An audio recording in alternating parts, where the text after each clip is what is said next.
రుచికి సరిపడా ఉప్పు. హాయ్ ఫ్రెండ్స్, రుచికి సరిపడా ఉప్పు, వంట సోడా వేసుకొని బాగా కలుపుకోవాలి. దోసపిండికి బాగా కలుపుకోవాలి. బాగా కలుపుకోవాలి.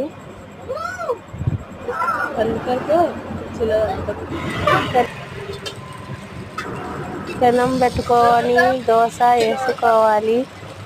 బాగా వేసుకొని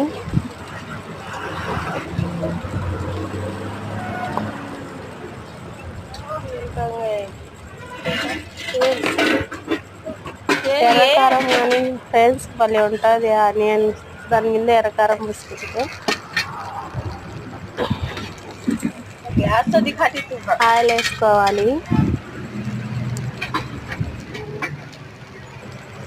వేసుకోవాలి. దోశ తిప్పేసుకోవాలి.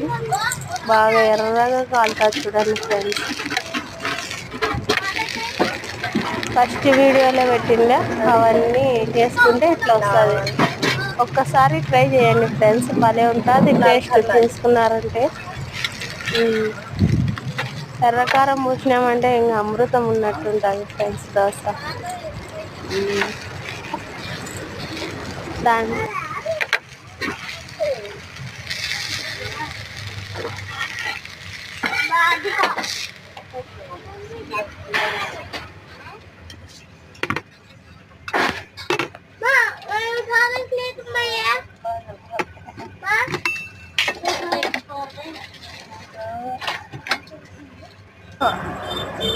దోశ చూడండి, ఇంత మెత్తగా ఉంటే స్మూత్గా అలాగే స్మూత్గా ఉంటుంది.